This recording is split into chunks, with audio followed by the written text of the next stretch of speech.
À la une de l'actualité ce soir, inauguration ce matin à Ouagadougou de Canal Olympia Nyenenga, une salle de cinéma et de spectacle ultra moderne à quelques 24 heures de l'ouverture du FESPACO 2017. Une ouverture qui sera marquée par un méga spectacle. À l'affiche, la star africaine du reggae, Alpha Blondy.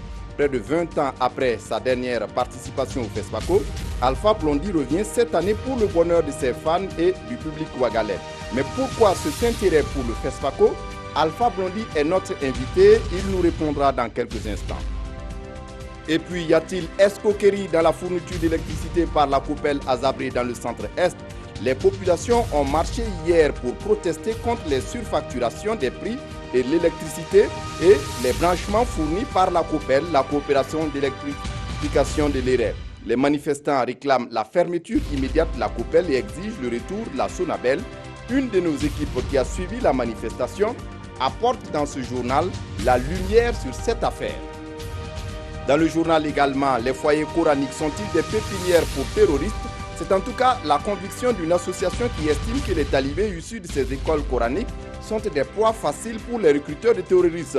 L'association mène en ce moment une sensibilisation à l'endroit de ces foyers coraniques. Qu'est-ce qui est mis en exergue comme message? On en parle dans cette édition. Ce sont là les titres du 20h. Mesdames, Messieurs, bonsoir et ravi de vous retrouver. Une salle qui combine cinéma, musique et spectacle, c'est la combinaison voulue par Canal Olympia Nyenenga, une salle du groupe Vivendi qui vient d'être inaugurée ce matin à Ouagadougou. Pour ses promoteurs, la salle fera la part belle aux projections de films, aux concerts, aux conférences et autres rencontres. Mathias Drabo, Aboubakar Sagnon. Une salle de cinéma ultra moderne au cœur de la capitale du cinéma africain. Le complexe Canal Olympia Nyenenga a été inauguré par le président du Faso et les représentants du groupe Vivendi et Canal+. Roch-Marc Christian Kaboré a également suivi la première projection dans cette salle de 300 places, équipée de matériel de projection numérique de dernière génération. La construction de cette salle de cinéma vient à point nommé. Parce que vous savez très bien que dès demain après-midi, nous allons procéder à l'ouverture du FESPACO. Et vous savez aussi très bien que dans la ville de Ouagadougou, il manque des salles de cinéma de cette qualité. Donc pour nous, c'est un grand honneur. C'est une marque de confiance également au Burkina Faso, puisque c'est la première salle de ce genre qui a été réalisée. Ce complexe, le premier du groupe Vivendi en Afrique, a été construit en seulement 3 mois et a coûté 2 milliards de francs CFA. L'ambition des promoteurs est de faire de la production artistique un levier de développement et permettre aux cinéphiles burkinabés de suivre les films dans les meilleures conditions. C'est une salle ultra moderne. Ça veut dire que demain, lorsqu'un film apparaît pour la première fois aux États-Unis, on peut regarder le même film ici en même temps. Canal Olympia Nyenenga va accueillir des projections et des activités du FESPACO. En plus du cinéma, il y a de la place pour les spectacles car l'infrastructure est aménagée pour accueillir également des concerts. J'exhorte les responsables de Canal Olympia à nouer des partenariats fructueux avec les créateurs, les diffuseurs et autres entrepreneurs culturels burkinabés et surtout à accorder une place de choix aux œuvres culturelles nationales et africaines dans leur programmation.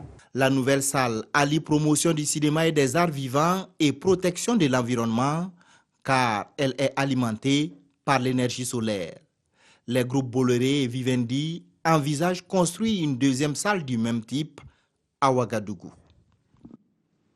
Vous le savez déjà, la Côte d'Ivoire est pays invité d'honneur du FESPACO 2017, un pays qui a connu de grands succès cinématographiques avec son compteur, 2 étalons d'or de Nyenenga. Beaucoup de films à succès qui ont fait le tour de l'Afrique et du monde, mais depuis 1993, la Côte d'Ivoire, malgré sa constance au FESPACO, court derrière un 3e sacre continental. 2017 sera-t-elle l'année de sa chance? Explication avec Vincent Tiendrebego.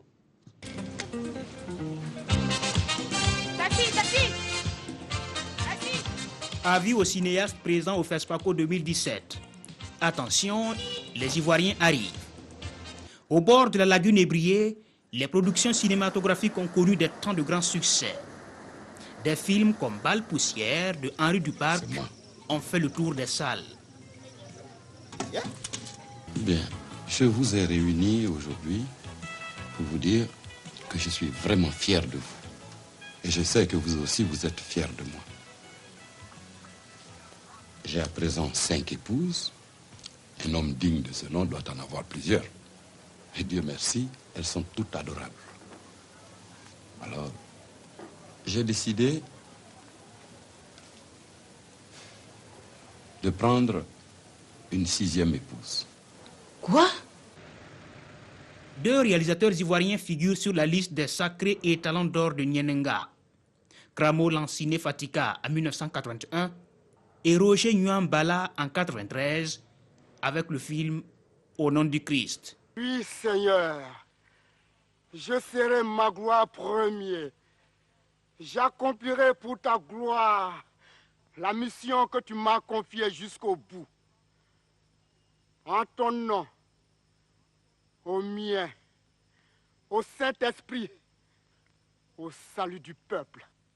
Ces dernières années, la Côte d'Ivoire a connu un boom cinématographique dans divers genres, comme les séries télévisées, à l'image de Ma Famille. Des films qui du coup ont révélé de grands acteurs comme Michel Gou ou encore Michel Boyiri. En 2013, Michel Boyiri faisait partie du jury officiel du FESPACO dans la catégorie des séries télé. Amélie, toi aussi. C'est quoi? Écoute. Laisse. Tu pleures pourquoi? Hein? Si je me retrouve ici dans ton lit là, c'est pas ta faute, Delta. C'est pas ta faute. Pour les autorités ivoiriennes, ce succès est le résultat d'une volonté politique pour l'industrie du cinéma. Pays invités d'honneur du FESPACO 2017, les réalisateurs ivoiriens ont investi toutes les catégories de la compétition et comptent rafler la mise. Évidemment, nous ne partons pas à une compétition pour perdre. Nous pensons que si nos films ont été sélectionnés, c'est parce qu'ils respectent les canons, ils respectent les critères pour être éligibles au Grand Prix de Guinega. Les pouvoirs publics de ce pays affichent une volonté de créer les conditions pour une industrie encore plus productive. En attendant l'étalon de Yenega pour la Côte d'Ivoire, le clap d'ouverture sera donné demain samedi au stade municipal de Ouagadougou. Et c'est à travers un méga concert avec pour tête d'affiche la star africaine du reggae, Alpha Blondy, arrivé hier dans la capitale burkinabé. Sa dernière participation au FESPACO remonte à 1998 et pour cette édition, l'artiste promet un spectacle merveilleux. Mounira Kéré était à son arrivée, compte rendu. À peine descendu de l'avion, Alpha Blondy se livre aux questions des journalistes. L'artiste est invité à l'ouverture de la 25e édition du FESPACO, prévue pour ce 25 février. Et pour rendre un vibrant hommage au cinéma africain, l'artiste promet un concert riche en couleurs, un concert à la hauteur des attentes du public burkinabé. Ça va déchirer comme d'hab, ok, Inch'Allah.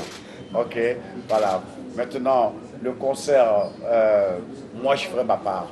Mais un concert ne réussit que si le public donne l'énergie. Et comme le public de Ouaga a beaucoup d'énergie à donner, nous prions pour que ce soit un concert excellent. L'Afrique a besoin de rêver à travers ses idoles et selon la star africaine du reggae, le FESPACO est la tribune idéale pour promouvoir le cinéma africain. Notre cinéma deviendra grand grâce au FESPACO. Il faut que les Africains qui ont vu tous les films du monde, on a vu tous les braves dans tous les films, il faut que nous aussi, on puisse voir nos braves dans nos petits films.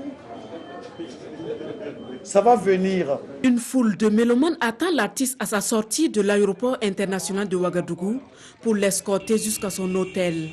Diaguer donne rendez-vous au public le samedi prochain au stade Issoufou Konombo pour vivre au rythme de sa voix. Je le disais en titre, Diaguer est notre invité. Bonsoir Alpha Blondy. Bonsoir. Merci de venir répondre à nos questions. Il y a 4 mois, vous étiez à Ouagadougou pour des méga concerts à Ouagadougou et à Bobo-Dioulasso. Vous revenez cette fois-ci pour le cinéma. Pour vous, la musique et le cinéma sont intimement liés. En effet. On parle de musique de film. Et puis en plus, pour nous, c'est un très grand honneur que les gens du FESPACO aient pensé à nous inviter pour venir à l'ouverture. OK? Et maintenant, nous serons à la, Inch'Allah, nous serons à la hauteur de l'honneur qu'ils nous ont fait. Et vous dites que, comme une prophétie, c'est le temps du cinéma africain.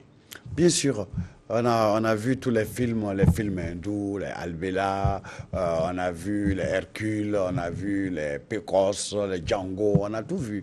OK? Maintenant, il faut que l'Afrique sorte du cinéma Kalubas pour créer son cinéma à lui. OK? Pas un cinéma copié d'ailleurs. Il faut que le gouvernement d'ailleurs mette un peu d'argent pour aider nos producteurs, pour qu'on fasse des films qui représentent la vie des Africains, pas forcément des films calebasses. Des films qui nous font rêver.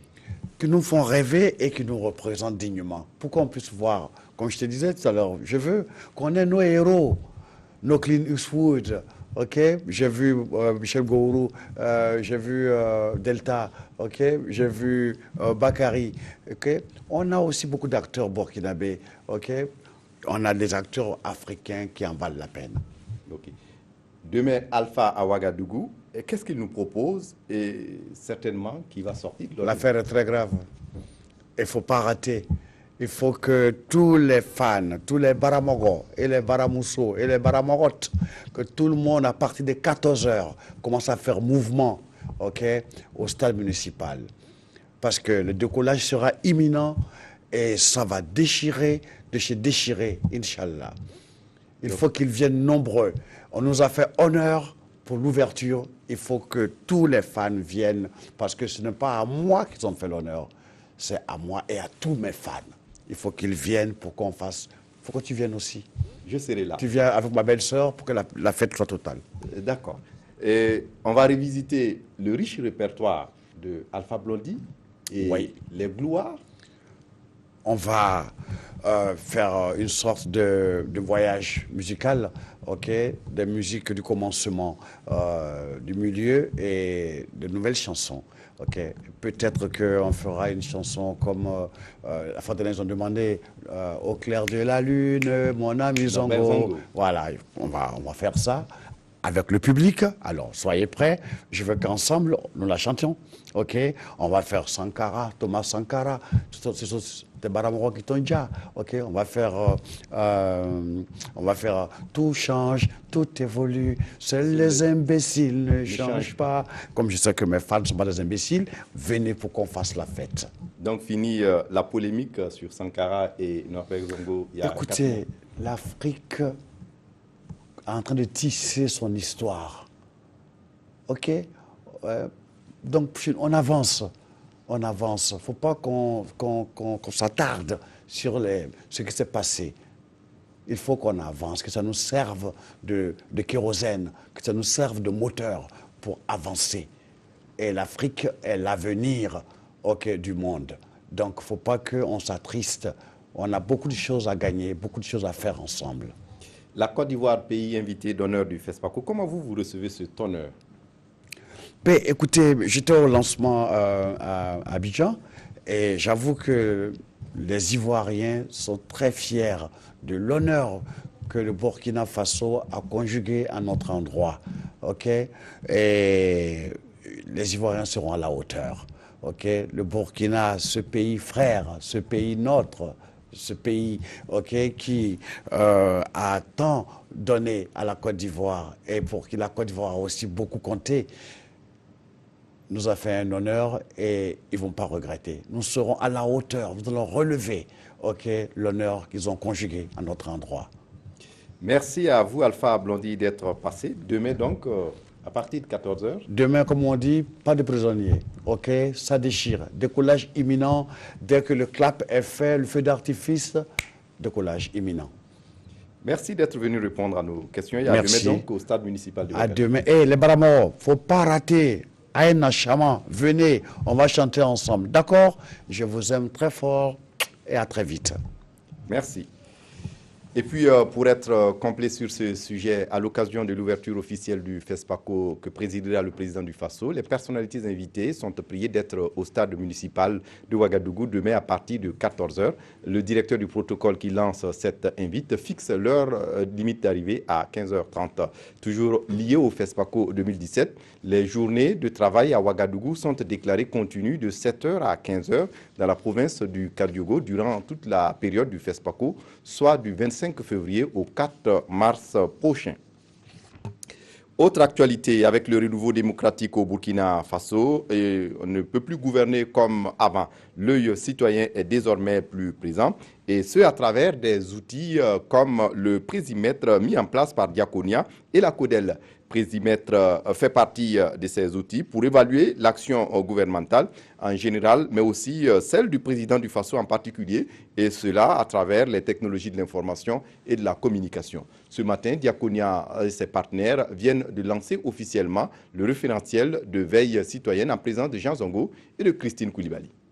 Désormais, tous les faits et gestes des politiques publiques vont passer à la loupe du Présimètre, la plateforme de veille citoyenne pour l'imputabilité politique et la redevabilité socio-économique. Une plateforme qui, à travers les technologies de l'information et de la communication, veut tenir les gouvernants responsables et permettre aux gouvernés de demander des comptes. Alors la particularité et la spécificité du Présimètre réside dans ce qu'il s'agit d'un programme intégré. Ce programme regroupe un certain nombre d'acteurs majeurs de la gouvernance, notamment des organisations de la société civile crédibles. Ce programme permet également la mise en branle d'une plateforme technologique qui sera le lieu de capitaliser les meilleures pratiques, qui sera également le lieu de permettre aux acteurs des Burkinabés et de l'étranger de participer à l'exercice de redevabilité. Nous espérons que ça va aboutir à des débats importants et un engagement populaire, pas seulement dans les villes, mais c'est pour toute la population.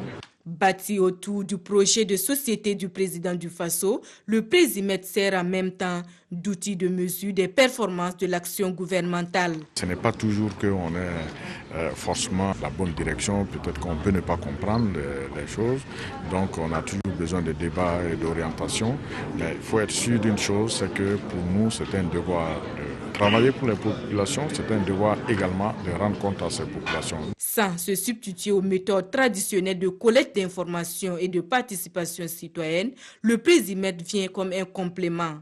Il a un budget prévisionnel de 5 milliards de francs CFA, dont plus de 3 milliards sont déjà pourvus par l'ambassade de Suède. Et au regard de son approche, plusieurs partenaires ont montré un intérêt certain pour le Présimètre. En politique, le groupe parlementaire Paix, Justice et Réconciliation nationale partage sa vision du développement des régions du Burkina. Ce matin, les députés du groupe se sont réunis pour échanger sur la question. Ils estiment que le désenclavement des régions est incontestablement l'antichambre pour aller vers une transformation qualitative du pays. Explication, Salif Belem, Yarkiteda. Transformer qualitativement la société burkinabé, le groupe parlementaire Paix, Justice et Réconciliation nationale y croit. Le désenclavement des régions et le développement socio-économique sont les pistes proposées. Pour ces élus, la route est un outil important dans la conduite de la décentralisation, car elle va permettre à coup sûr d'assurer les jonctions entre les pôles de croissance et celles en devenir, de sorte à faciliter le trafic des personnes, mais surtout des productions. Au niveau d'Orodara, les fruits pourrissent. Au niveau des autres zones du Burkina Faso, les légumes pourrissent par manque de structures adéquates pour permettre une évacuation rapide et une exportation ou distribution à l'intérieur du pays de nos produits. Il faut vraiment que nous arrivions à travailler au développement des régions. Et pour qu'une région puisse se développer, il faut qu'elle ait un accès facile. Et ces journées sont alors comme une interpellation à repenser les politiques de désenclavement vers celles portées par les populations elles-mêmes. Une philosophie saluée par les autres groupes parlementaires pour qui il faut un développement endogène au Burkina Faso pour endiguer les différentes crises. C'est pourquoi les députés issus du groupe se donnent comme défi élaborer une feuille de route qui tient compte du contexte à soumettre au gouvernement au soir des présentes assises. Le groupe parlementaire Paix, Justice et Réconciliation nationale, faut-il le rappeler, est composé des députés de l'ADFRDA, de la NAFA, du CDP et de l'IPC. Le Burkina Faso, très apprécié dans le comité d'orientation d'Afrique TAC, instance régionale d'assistance technique du FMI, le pays est estimé pour sa mise en œuvre du budget programme, une appréciation réaffirmée au cours des assises du centre qui se tiennent présentement à Ouagadougou. Les détails avec Nongba Kouda et Mouni Soubega. Afrique TAC de l'Ouest est née de la volonté du FMI de participer davantage aux efforts de renforcement des capacités des administrations financières des pays membres. Au cours de ces 4 dernières années, l'institution a soutenu plusieurs pays d'Afrique dans la mise en œuvre des directives de l'UEMOA. Ce sont vraiment des assistants techniques qui nous viennent en appui et le Burkina a bénéficié de leur appui, y compris pour la mise en place du budget programme. Comme vous commencez 2017, le budget a été adopté sous mode programme. Le Burkina avait eu l'honneur pour les 2 dernières années d'assurer la présidence du comité d'orientation et nous allons passer le flambeau à un autre pays. Parmi les 10 pays membres, le Burkina Faso fait partie des meilleurs réformateurs, selon la directrice de Afrique TAC de l'Ouest. Le Burkina fait partie des meilleurs élèves, pas seulement sur ce plan-là, mais sur beaucoup d'autres plans. Au niveau de l'Afrique TAC de l'Ouest, c'est toujours avec un plaisir renouvelé que nos cadres viennent. Et nous étions très très heureux de pouvoir avoir cette session ici au Burkina cette année. Et c'est vraiment, on peut voir dans tous les secteurs, la douane, les impôts, la gestion des dépenses au niveau du budget, au niveau du trésor. Nous avons les questions de supervision bancaire. Afrique TAC de l'Ouest est basée à Abidjan en Côte d'Ivoire. Il fournit l'assistance technique dans le domaine de gestion économique et financière à la demande des pays membres.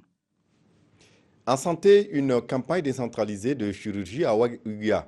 Elle va s'intéresser à plus de 200 cas de patients. La campagne bénéficie de l'appui de l'EAS, l'Organisation ouest-africaine de la santé, qui vise à rapprocher les services de soins des populations. Herman Toé, sur place à Ouagadougou. Ils sont 237 patients susceptibles d'être opérés dans toutes les spécialités chirurgicales au centre hospitalier universitaire de Ouagadougou. Durant 5 jours, les patients sélectionnés sur examen des cas vont être pris en charge gratuitement par des spécialistes venus du Burkina, des États-Unis, du Canada et aussi de l'Europe. Une occasion offerte par le Collège des chirurgiens de l'Afrique de l'Ouest dans le cadre de leur 57e conférence prévue se tenir dans la capitale burkinabé. Une semaine avant le congrès dans chaque pays, nous organisons ce qu'on appelle une campagne de chirurgie à décentraliser à l'adresse des populations dans les zones intéressées. C'est ainsi que cette année, nous avons choisi le site de Ouagadougou. Cette campagne décentralisée de chirurgie constitue une aubaine pour les populations, mais aussi un cadre de partage d'expérience pour les professionnels de la santé. Ça va apporter un plus dans le sens même de la formation continue. Parce que nous avons ici, donc, c'est vrai qu'il y a des médecins spécialistes, mais il y en a qui ne sont pas encore spécialistes, mais qui aspirent à se spécialiser dans les domaines de la chirurgie. Sans compter les étudiants qui sont en cours de spécialisation. Cette campagne va amplement contribuer à améliorer la santé de nos populations. Et si la santé de nos populations est améliorée, ça veut dire que nous aurons des populations aptes à aller sur les chantiers de développement. Des populations aptes. Et cela passe aussi par la santé de la femme. C'est pourquoi le Collège des chirurgiens a prévu également le dépistage du cancer du col de l'utérus au profit des 1500 femmes de la région. L'ABBF, l'association burkinabé pour le bien-être familial, reçoit de moyens roulants dont de l'USAID. L'USAID qui apporte son soutien à un projet de l'association destiné à rapprocher les populations des services de planification familiale. On en parle avec Oumou Sissé. Un véhicule flambant neuf pour l'association burkinabé pour le bien-être familial ABBF. Ce véhicule va faciliter le déplacement des superviseurs des 130 agents communautaires du projet pilote d'expérimentation de la délégation des tâches dans le domaine de la planification familiale. Vous savez que le district que nous avons choisi pour l'expérience, c'est Dandé et Tougan. C'est très loin de Ouaga et il faut être à côté pour suivre parce que c'est vraiment pilote et ce véhicule va nous permettre d'être constamment sur le terrain afin que l'expérience là puisse être convaincante. D'un coût global de 17 millions de francs CFA, ce véhicule est offert par l'USAID qui veut améliorer le suivi du projet sur le terrain. Si on peut renforcer les capacités de tous les gens qui travaillent dans le secteur de la santé, je pense que ça va augmenter le service et les conseils pour les femmes. Le projet pilote d'expérimentation de la délégation des tâches dans le domaine de la planification familiale, une stratégie d'amélioration de la prévalence contraceptive au Burkina Faso, vient ainsi pallier l'insuffisance de personnel qualifié dans les districts sanitaires. Il consiste à choisir et à former des personnes parmi les populations pour offrir des services de planification familiale. Le projet est piloté par Marie-Stop Burkina et la BBF. Je vous le disais en titre, y a-t-il escroquerie dans la fourniture d'électricité par la COPEL à Zabré dans le centre-Est? En tout cas, les populations ont marché hier pour protester contre les surfacturations des prix de l'électricité et des branchements fournis par la COPEL, la coopérative d'électricité de l'Éré. Les manifestants réclament la fermeture immédiate de la COPEL et exigent le retour de la Sonabel. La lumière sur cette affaire avec Daouda Ouattara et Oumar Zombré. Plus rien ne va entre les consommateurs d'électricité de Zabré et la coopérative qui gère l'approvisionnement en électricité de la commune, la COPEL. Pour montrer leur colère face à la cherté des prix du courant et des branchements, ces hommes et femmes battent le pavé pour réclamer l'électricité à juste prix. Les factures d'électricité distribuées par la coopérative sont d'une cherté criarde comparativement à celles de la Sonabel. Le coût de branchement est élevé de 95 000 à 115 000 respectivement pour les compteurs 3 ampères et 5 ampères au profit des ménages à proximité des poteaux de la ligne.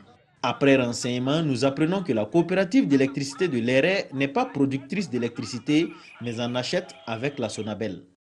Entre les consommateurs d'électricité de la zone de l'Éré et la COPEL, la coopérative d'électricité de l'Éré, le divorce est en passe d'être consommé si ce n'est déjà fait. Et dans leur plateforme revendicative, ils demandent la couverture intégrale de la ville de Zabré et de tous ses secteurs par la Sonabel. Alors la question que l'on se pose, c'est pourquoi la Sonabel sous-traite-t-elle avec la COPEL au lieu de traiter directement avec les clients de Zabré? Pour en avoir la réponse, nous sommes remontés jusqu'à Koupela, à la direction régionale de l'Est de la Sonabel. Il y a un contrat qui nous lie pour la fourniture de l'électricité. Les COPEL sont autonomes. Ce qui se passe en aval de notre comptage ne nous intéresse pas. Nous, ce qui nous intéresse, c'est seulement l'énergie qu'on a livrée à la COPEL. Quel est le prix du kilowattheure qu'ils vendent à leurs clients? On ne rentre pas dans ce détail-là. Pourtant, c'est ce détail qui est la cause de la fracture entre la COPEL et ses abonnés. Des abonnés qui trouvent les factures de plus en plus salées. Premièrement, sa facture est venue 90 000 francs. Et le technicien que COPEL a envoyé, il a dit que le monsieur fait beaucoup d'argent. Il n'est pas question qu'il paye 80 000 francs, que c'est peu. Et moi, je suis le frigoriste de monsieur. Ils sont venus un matin changer le compteur, sans demande du monsieur. Et quand le mois est fini, la première facture qui est venue, 412 000. Moi, je dis au monsieur, mais comment on va faire pour le monsieur? Le monsieur est endetté pour payer. Deuxième facture qui est venue, 512 000. Voilà l'abonnement de mon oncle, de même COPEL. Si c'est l'abonnement, elle fait total de 985 000 francs pour le brancher. Pour en savoir davantage sur le système de facturation, nous nous rendons à l'agence de la COPEL. Le premier responsable est absent de son bureau. Joint au téléphone, il nous fait savoir qu'il ne peut pas répondre à nos questions. Néanmoins, il nous renvoie à une autre structure. Donc, ce serait le Fonds de développement de l'électrification FDE qui aurait la solution à ce problème, à en croire les propos du président de la COPEL. Nous avons essayé par 2 fois de joindre le responsable du fonds en charge de la gestion de la COPEL de Zabré et celle de bien d'autres, mais en vain. Le responsable serait en réunion selon la secrétaire. Et nous attendons toujours sa réponse pour mieux comprendre le système de facturation. Dans l'actualité ce soir, l'association ICRA attire l'attention sur la récupération des enfants talibés comme pépinière pour les recruteurs de terroristes. L'association est convaincue que seule la qualité de l'enseignement dispensé dans les foyers coraniques pourra aider à détourner ces enfants de ces cercles vicieux. Ibrahim Zombier, Ismaël Dirima Sirima. À cause de leur jeune âge et parce qu'ils sont le plus souvent désœuvrés, les talibés sont des cibles parfaites pour les recruteurs des terroristes. C'est la conviction de l'association ICRA qui tient à barrer la route au terrorisme. Comme arme, elle compte se servir du Coran pour faire la promotion de la paix et la non-violence. Une idée qui a donné naissance à un projet dénommé Seconde Chance. Seconde Chance, c'est un projet qui œuvre au niveau des foyers coraniques et au niveau aussi des enfants en situation de rue. Donc nous faisons du renforcement des capacités au niveau des maîtres coraniques pour qu'ils puissent donner une éducation de qualité à ces enfants talibés. À cela va s'ajouter une formation des maîtres coraniques pour la prise en compte du droit des enfants. Et concernant les enfants en situation de rue, l'association ICRA dispose déjà d'un programme. Les enfants en situation de rue, nous faisons du renforcement de capacité et de renforcement de l'intégration socio-professionnelle par la formation. Donc nous les intégrons dans des ateliers de formation. Mais avant le début effectif de ces projets, l'association ICRA a organisé une conférence publique pour démontrer aux habitants de Kaya que l'islam est une religion qui prône la paix et pour laquelle la vie humaine est sacrée. On referme ce journal avec la revue de presse des quotidiens de ce vendredi, lecture croisée des journaux proposée par Vincent Tiendrebego. La une des quotidiens pour le week-end. Le ministre des Infrastructures, invité de la rédaction de Sidoaya, discute des dossiers de son département et de l'actualité nationale et internationale.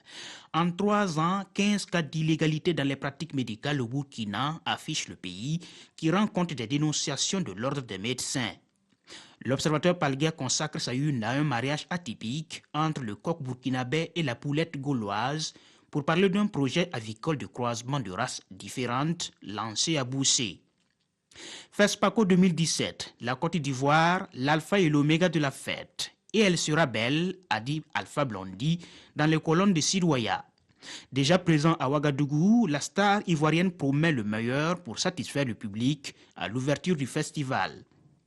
Avec les Burkinabés, pas de titre tabou. L'artiste va chanter journaliste assassiné ou encore Thomas Sankara. Mais, précise-t-il, pas dans le but de blesser quelqu'un, plutôt dans un esprit de réconciliation.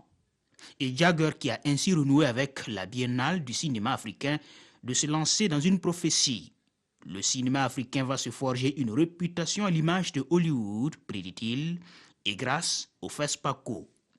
Ainsi donc, la Côte d'Ivoire, pays invité d'honneur du FESPACO 2017. Pour l'observateur Palga, c'est un choix éminemment politique quand on sait que les relations entre les deux pays n'ont pas toujours été des plus chaleureuses. Surtout avec l'hospitalité accordée à Blaise Compaoré, suivie d'émissions annulations de mandats d'arrêt consécutifs au coup d'État manqué. Mais l'intense activité diplomatique a permis le dégel de la situation, poursuit le journal. C'est dire toute l'importance de la présence de Alassane Ouattara à côté de son homologue burkinabé pour assister au feu d'artifice de la clôture. Et pour l'Obs, le scénario serait parfait si Ado en repartait accompagné d'un réalisateur ivoirien chevauchant son étalon d'or. Mais là... Ça reste à être voir. C'est tout pour ce journal. Merci de votre attention. Très bonne suite de programme sur la RTV. Au revoir.